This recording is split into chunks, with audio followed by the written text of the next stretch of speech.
আমাদের অত্যন্ত প্রিয় মানুষ, বিএনপির প্রাণ বলা যায়। তার পুরো জীবনটাই আসলে রাজনীতির সঙ্গে জড়িত ছিল। ছাত্র জীবন থেকে আমাদের সঙ্গে তার যে সম্পর্ক, এটি আত্মার সম্পর্ক, প্রাণের সম্পর্ক। এভাবে তাকে হারাবো এটা কল্পনারও অতীত ছিল। আমরা একজন প্রিয় মানুষকে হারিয়েছি, রংপুরবাসী একজন সম্ভাবনাময় নেতাকে হারিয়েছি, আগামী দিনের একজন সম্ভাবনাময় মানুষ, আমাদের প্রিয় মানুষ। এই আর কি বলবো, আল্লাহ তার বেহেশতে নসিব করুক।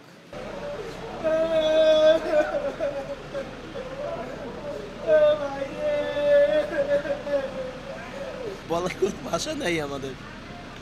আমাদের একজন অভিভাবককে আমরা হারিয়েছি, আমাদের একজন সম্পদকে আমরা হারিয়েছি। ইনি শুধু জাতীয়তাবাদের সম্পদ নয়, ইনি আমাদের রংপুরের একজন সম্পদ ছিলেন।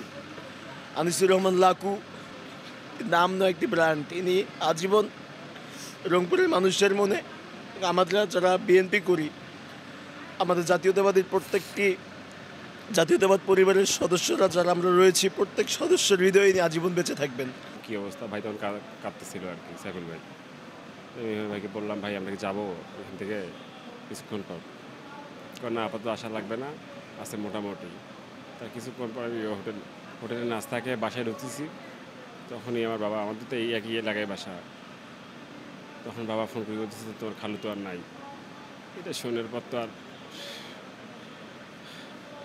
এটাই হলো বিষয়।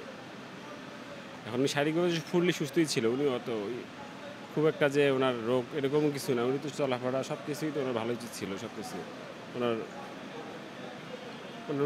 আমাদের দেখার মতো কোনো অসুস্থ কোনো ডাক্তার কাছে গেছে এরকম হয়েছে কি, এর মধ্যে হয়নি কখনো। অসাধারণ নেতৃত্ব, যাকে রংপুর আপামর জনতা ভালোবাসেন, সেই রংপুর বিএনপি যারা জীবন দিয়ে গত 17টা বছর, যারা জীবনের অনেক কিছু ত্যাগ করে 17টা বছর আন্দোলন করেছে, সেই জেলা বিএনপির সম্মেলন উপলক্ষে তিনি ঢাকা গিয়েছিলেন।